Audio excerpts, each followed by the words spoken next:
Eleanor, Lily, and Powell, welcome to Biscuits and Jam. Thank you for having us. Eleanor, I'll start with you. If you could walk into any restaurant in the world right now, where would you go and what would you order? Oh gosh, that's really hard. Honestly, there's this sushi place that Pal and I go to probably once a week in Nashville since we've moved. It's called Peter's, and like it's more so my comfort food. Like I just go in there and get some sushi. It's like mid-grade sushi, but like it like hits the spot for some reason. Perfect. All right, Lily, what about you? Since I'm so hungry, I think I'd drive like half a mile down the road and go to Cracker Barrel and get a big old pancake and some bacon. Maybe right after this is done. Maybe right after. And Powell, what about you? Oh no, probably Waffle House right now. I'm a big breakfast person, so. Yeah, we're doing really an early deep answers. early morning session. Well, everybody's hungry. Well, this is great. So y'all grew up in Georgetown, Georgia, right? Yes. And that's a lake town. Basically, it's right on the Alabama-Georgia line. Did y'all spend a lot of time on the water growing up? That's about the only thing you can do in Georgetown is go on the water, and so yeah, we did. We have like a little boat that like our family kind of shares, and so we grew up like water skiing and stuff. It was a lot of fun. Our mom was a big skier growing up, and so she was always like, all of our brothers loved a tube, and she was like, we're not getting a tube till every one of y'all learns how to water ski and slalom ski. So we were all made to learn. So is that every weekend was pretty much when it was warm, people were out on the lake? When the weather was good, everyone was out on the lake. If you had a boat, and if not, you knew somebody with a boat. Which Yeah. apparently the alligator population has gone up on Lake really? Eufaula. So That makes it a little dicey. yeah, it's a little dicey now, I think. They're good swimming buddies. They leave us alone. That's right. Well, and I doubt they can catch up with a water skier, but well, so tell me a little bit about your hometown. So many of your videos that y'all have shot are kind of scenes from the country. I mean, you're out in a field somewhere, you're walking down a dirt road. Is that a good representation of where you grew up? It absolutely is. That's our family's land, our family farm. Our county's like 2,000 people, very like close knit, and to us, it's heaven on earth. I mean, we grew up so blessed and fortunate to be able to run around and be out in the woods and get dirty and stuff, and so that's home to all of us. And if you ask all three of us where we want to live when we grow up, we say back in Georgetown. So I think it's the only representation of those videos sums it up pretty much. Pretty much. Well, so tell me what it looks like when you're kind of pulling into the driveway or the road that kind of leads into y'all's the farm where y'all grew up. What does it look like? Just a bunch of potholes. yeah, lots of potholes. The city doesn't keep it up too well, but just pulling the driveway, little white house, couple fields, bunch of woods, family all around. we got some barns in the back. My mom and my grandmother always make fun of the men in our family because they're like, y'all love to build an ugly metal shed right behind the house. So our house has a shed or this metal like shop in the back, and so got does three my of 'em. grandparents' house, and they always joke about that. Tell me a little bit about your family. I mean, what did your mom and dad do for a living, or what do they do? So our daddy's a judge. He went to Georgia Tech and got a degree to be an engineer, but he's a judge and a farmer and a father now. And our mom is an ER nurse, and she homeschooled us, so she's a homeschool mom and a nurse. So you had a pretty big family. Who was doing all the cooking? All of us. All of y'all. We were all doing it. And our Really? mom cooked a good bit. She always talks about how she doesn't think she's a great cook, but she is a good cook, and she did cook a lot growing up. So what were some of your mom's specialties? What's she known for? Well, every good homeschool mom knows how to make a loaf of bread, and Mama still to this day grinds her own wheat. Like she has like her own millet and spelt and like hard white and like hard red, and like she'll like grind her own wheat and make like muffins and bread. But she can bake. She can bake. She can do that. She can make a good piece of toast and a fried egg and a good thing of cheese grits. Again, breakfast. We're thinking about breakfast. I'm thinking about breakfast. Wow, y'all really were spoiled growing up on homemade bread. That sounds pretty good. Yeah, Mama can do it. It sure is. What about grandparents and other family? Did y'all have a lot of family around Georgetown, or were they further away? All of our family pretty much lives in Georgetown on my dad's side.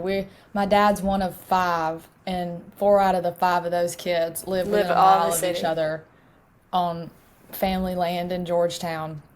And then my mom's side of the family is from right across the bridge in Eufaula, Alabama.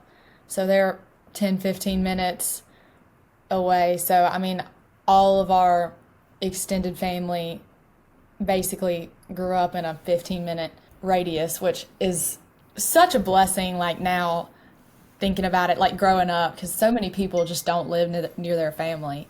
And all of ours was, right there with us. That's so true. It's very unique, and yes, very lucky to have all those folks, so close by. When you think about who was kind of the rock star cook in the family, including, grandparents, aunts, uncles, whoever, who comes to mind? Our grandmother, What's her name? her name's Cynthia. Cynthia. We call her Cindy. She's taught us how to make all sorts of kinds of things. Like she's one of those like Southern women who can literally like has a recipe for everything.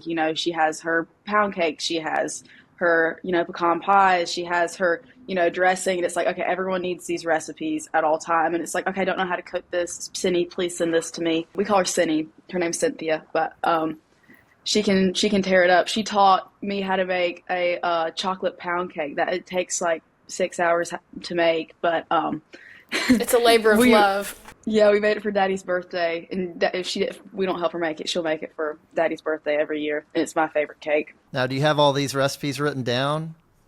She has them in a They're big in my box phone somewhere. Oh yeah, she's got, and like it's like chicken scratch. I'm like, you need to retype this and send this to us. Yeah, you need to make sure you got all those.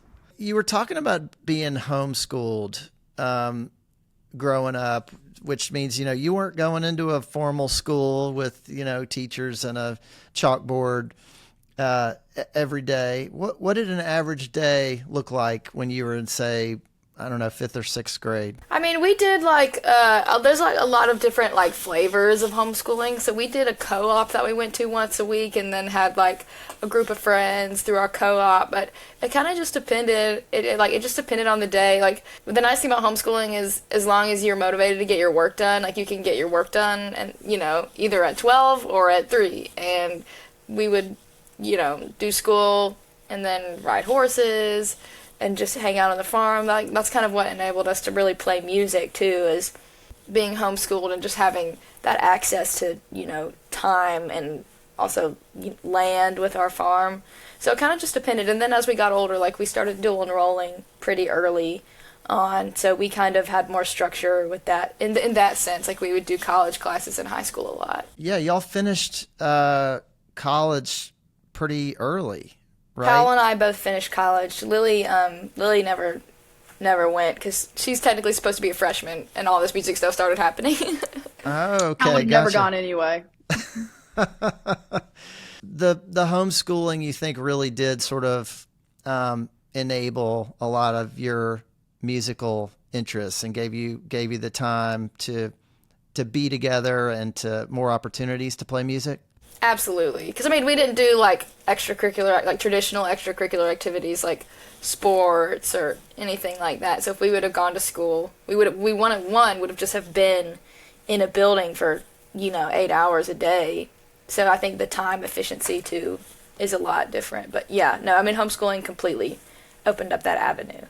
What about the church? I mean, has the church been a big part of y'all's life? I mean, I think you have a line in one of your songs that's something about I'm a songbook in a church pew. Was that a big part of growing up for y'all? For sure, it definitely was. That's kind of how we started singing that's kind of how we started singing together. I think it gave us the confidence to sing in front of people. Ellie played the piano in our church and guitar, and I played the bass in our church. Big influences. And we write a lot of music, inspired by, sitting in a church pew and, what all that meant to us. Well, and also just like having Christian themes in your songs too, like that's a big, part of who we are and our identity. And also like one of our worship leaders growing up was like really influential in the way I learned how to play guitar. He was like a bluegrass jazz style player, and so I like whenever I was first learning like what the guitar is and like how you interact with it, he was like a big influence into just like my personal style of playing too. So that was kind of an avenue. When you think about this church and what it kind of looks like and feels like, I mean, is this a small church? Is it a really big one? Tons of music, full band on a Sunday, or is it more kind of, country church kind of situation? It's definitely a small country church. Maybe had 30, 40, people in there. Our uncle actually led worship for a long time and played guitar. So pretty much everybody up there singing and playing was a member of our family, which was really fun. Yeah, really, it's just kind of like a big extended family gathering every Sunday, right? Oh, yeah. No doubt. Pretty No much. doubt. Ellie and Powell, y'all went to the University of Georgia. Yes, we did. So I suppose that means that you're pretty serious Bulldog fans. Is Oh that a my fair gosh. assumption? We are. You've Very no serious. idea. Okay, so what does that mean for y'all? I mean, what does it look like on, say, a Saturday if it's a game day and you can't be in Athens? What are y'all doing? Well, we were even talking about that Ellie's because doing this. Yeah, I'm a huge like football fan, like college and NFL, and so like I'm always watching all the games, and that's the thing that kind of is like about touring too, because it's like you're probably gonna miss the 7 o'clock game, and you might miss the 3 o'clock game if you're sound checking. So like we were talking with our band because everyone from our band is also from Georgia. We met them in Athens whenever we were in school, and so they're all big Georgia football fans too. So I'm going to be watching and cheering our boys along. So you have to be careful when you schedule your gigs. Well, Yeah. I mean that's not. I'm If not only doing we it around could. football season. I don't think our agencies care about Ellie's Yeah, our love agent for would be football. like, and I'd be like, yeah, you're right. Now, do y'all ever have like a big gathering, kind of a tailgate party to watch a football game? I mean, it's just kind of like a big get together. Probably not too dissimilar from what every other college kid does. And if it's a home game, it's like, okay, we have to go to the stadium like 4 hours early to get in the student section and like do all of that. But if it's an away game, just get the friends, get some snacks. From like 12 to 10, it's like we're on the couch watching. Like sometimes we'd fight, and sometimes we'd have multiple TVs too. Like whenever last year it was like Georgia was playing Vanderbilt at Georgia, but it was the day that Alabama was playing Tennessee and they won, and it was that big, really high scoring game. Yeah. And so, like, it was a home game, and so a ton of our friends were going to the game. But me and my friends, we were like, no, we're not going to the game because we need to watch Alabama play Tennessee. So we had, like, a big TV that had Alabama, Tennessee on it. Then we had a smaller TV that had Georgia, Vanderbilt. And then we had another TV that had the Braves game on. So we were, like, triple mode Okay, right there. y'all are pretty serious about this. I Yeah. can't sit on a couch like that. I can't Oh, I sit. can. No, I sit for about 30 minutes and I'm like, I've got to get up and go do something. Let me go make a Texas caviar dip. Like, Well, Lily, I want to ask about your school. You went to Middle Georgia State and got your pilot's license. so I actually got my pilot's license not in school. I got it when I was still in high school. I was 17 when I got my license. I graduated when I was 17 too, after getting my license. But I went to Middle Georgia for one semester and did it online. And Oh, okay. I realized it was going to be cheaper for me to just get my pilot's license. Well, get all my other ratings, like my instrument ticket and my commercial license, at home with my lovely flight instructor, Dr. Jess Haggerty. Thank you. I'm shouting him out because he's always calling and asking me to give him music updates. But no, I got it at home, and I worked at Chick-fil-A to help pay for it. But I was in high school when I did that. Wow. Well, I mean, tell me about that. Like, why were you drawn to being a pilot? And I mean, what are some of the highlights of that experience for you? Well, I watched Top Gun when I was young, and I thought that was the coolest thing ever. And our mom's fraternity brother, Uncle Rob, he was a Thunderbird pilot, and he took us to an air show when we were really young. And there weren't a whole lot of women up there. Yeah. And then I wanted to join the military. I wanted to go to the Air Force Academy and fly airplanes for the Air Force. Probably about the time I was like 14, 15, I begged my parents to let me like start working on a pilot's license, and they were like, "What?" So it took me convincing them to, I was probably like 16, and I was like, "I don't care. I'll pay for it myself. I'll work my butt off." I was crying to my daddy, being like, "Please let me fly an airplane." And there was no pilots in our family, so they were like, "Okay, well." They were very supportive after I can, after Convince them crying you're not on gonna crash. after, yeah, not gonna crash. This past week we were home, and it was the first time I'd flown in. I looked at the log; it'd been 4 months. It was like December 11th was the last time I'd logged a flight in that plane. And I was like, I had begged like my sisters and like parents, like, go fly with me. I don't want to fly by myself, and they were like, no. And you expect to keep doing that as long as you can, I guess. The amount of people in country music who fly, who are actually like pilots. Jamie Johnson, he's like I think he's almost a airline transport pilot. He No, has his yeah. like commercial ticket. He's working on like crazy stuff. I think Tim He might McGraw already have it flies. actually. Dirks Bentley, he flies a like a caravan or something. Like there's a bunch of people in country music who fly. So I want Well, to plane one day. as much as y'all are getting around, you might need to be flying. No doubt. Well, let's talk music, y'all. You've really kind of burst onto the scene lately. You've got a new EP out, and which is great, and must be so exciting to have that, going out in the world. I want to ask you about the name, and I think you said Castellows, not Castellows, Yes. right? It's Castellows, yes. So, tell me about the name and how y'all came up with that. So Castellow is our great grandmother's maiden name, and we have a lot of like distant Castellow cousins, but there's not a lot directly from our family line, and so it was just kind of a way for us to keep that name alive. And also, we used to be called the Balcom Sisters, which kind of does, it's more like Jonas Brothers. Like, it doesn't really ring, flow very nice. Jonas sounds a but lot we better didn't- than Balcom. Yeah, but we didn't We'll have to tell we me didn't about foresee the pronunciation issues. Like, I think it's also confusing because of like Elvis Costello too. Like that is also, I was like, I didn't cross my brain until everyone was like Castellows, and I was like, uh-oh. Well, it's a great name, and you just keep saying it, keep putting it out there, and people will catch on eventually. That's right. So y'all really got your start on social media. I mean, this was a kind of a, it's sort of a new way to get your music out there, and to find an audience, even before, people in Nashville necessarily know who you are. What did that journey look like for y'all, and how did that kind of get started? It was kind of spontaneous, and it didn't really.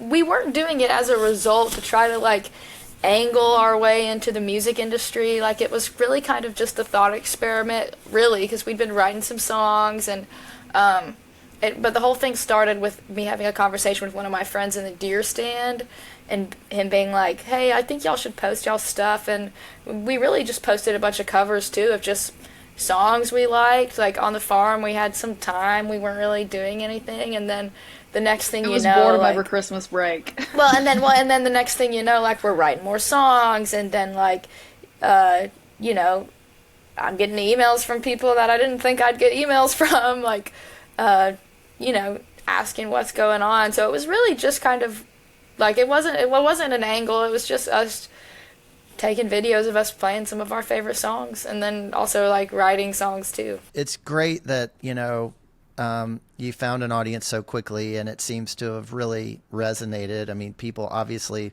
love what y'all are doing, and they're listening and they're sharing it. It's exciting that you've now been able to turn that into an EP. Absolutely. It's called A Little Goes a Long Way. Yes. And it's 7 songs. Is that right? Yes. So there's a song on there I wanted to ask you about. It's called Number 7 Road. And it sounds like you're really talking about home, talking about where you came from. What's the story behind that song? The whole song is really just a straight narrative about our home and where we grew up. Like, everything in there is factual. Everything is just a straight story narrative, and there's this kind of like, the first verse paints the picture, and then like the second verse, kind of, we wanted to take this spin on the number 7. Like, we kind of were like, how many like 7s can we get in there? Like, 7 people sitting at the table, 7 states away, and then like, 7, but I'm picking the 6th string. So we kind of wanted to have a little bit of a clever kind of then to the now. Well, it's very evocative and very kind of visual. I mean, I feel like you can kind of see the place that you're talking about. And I'm not talking about the video. I mean, just listening to the song and the lyrics, you really kind of feel like you've, you can see it. So it's really, really nicely done. Thank you. There's another song on there called Hurricane, which is a fun one. It's all about Louisiana and New Orleans. Not New Orleans, New Orleans. Right. So is that a place that y'all have a real connection to? It's actually not. So that song is a cover, and a lot of people don't. So that song was originally written in, like, I'm pretty sure the 80s. I know Keith Stegall was one of the writers on it, but it was originally sung by Levon Helm, who was the drummer of the band. And it was he recorded it after the band broke up. He played their last show, and we're huge fans of the band. The dynamic, the harmonies, the multiple lead singers, like, we're just love everything about what the band does. And so that's a song we'd been playing since we were 12 and 13. But the song, it's kind of interesting the way it kind of worked, because it wasn't like a hit whenever it came out. It was like, moderately popular, I think. But the band of Heathens covered it in like 2011 or 12 or something like that. And so a lot of people in our generation don't know that the band of Heathens version is actually a cover. But people in like my parents' generation are like, oh yeah, like Levon Helm's Hurricane. So it's kind of interesting, because we'd have people be like, oh, that's a great Band of Heathens cover, and we'd be like, actually, it's not a Band of Heathens cover. It's originally sung by Levon Helm. It's kind of like it's like Johnny Cash's Hurt. Like, I feel like a lot of people in our generation don't know that it's a Nine Inch Nails song. Yeah. Yeah. But it's a song that means a lot to us, just because we've been playing it for so long. Not that we have any attachments to New Orleans. We actually don't like have any attachment, but that city, and like, 'cause we shot the music video there, and that city is just like so cool. But that song, like, just is from our childhood, really. Well, you did a great version of it, and it's another one where you really feel a sense of place, and I can see why you guys were so drawn to that song. You also recently had some fun news with a song called I Know It'll Never End, which got nominated for a CMT award, I believe. Congrats on that. Thank you. Tell me a little bit about that one. So that was the song that Ellie and I wrote literally in my room right over there on a blow-up mattress, our 3rd night ever living in Nashville, because we didn't have a bed yet. But Pal was at home. It was hay baling season. She was working on the farm baling hay for the winter. But I got inspired by a poem that my uncle, who's like a big historian, sent me. And the poem I forgot who said it, but it was like in like the 1930s, and it's called Hush Your Mouth, I'm the South. And it's an like if people can go listen to it, like it's awesome. Like I get chills every time I hear it because the It might amount of be Paul lyrics it Harvey. has. It's Paul Harvey's "Hush Your Mouth, I'm the South," and it's so good. And I got inspired by that because I wanted to write like a good like Southern like romance song for some reason. So I wrote like the first verse by myself, and I was like, I will not be able to finish this. And I called Eleanor in, and she was like, we need to write a song about America. I was like, but I want to write a love song. She was like, let's write a love song about America. And I was like, okay, word. So we wrote it in like 45 minutes. It was a quick write for Ellie and I. But we just wanted to, it became less about the South and more about, our country and, a love story that reminds you of your love for your country. So. Well, I know that y'all been on the road a lot lately. What's been a highlight of playing your music out in front of some live audiences? I love, for me, like just seeing young girls out in the audience singing our songs. Like that just makes it, for me, it's so encouraging because that's important to us to be like good role models. Like our faith and what we stand for is important. And so, just seeing like young girls out there singing and we get to meet them afterwards, and that's just so encouraging for us. It's definitely a highlight. Well, I think there's going to be a lot more of them coming out to see you guys real soon. So I just have one more question for y'all, and I'll start with you, Eleanor. What does it mean to you to be Southern? Well, geez, I don't know. I feel like we've never not been Southern. So I think for me it just means being who I am, family. Obviously, the weather's better down here, but I think to be Southern it just means it's just who we are. Can't be any other way. How about you, pal? I just feel like the South is just like home, and especially when we play in the South, like I just feel like I feel like it means family. It means, the country.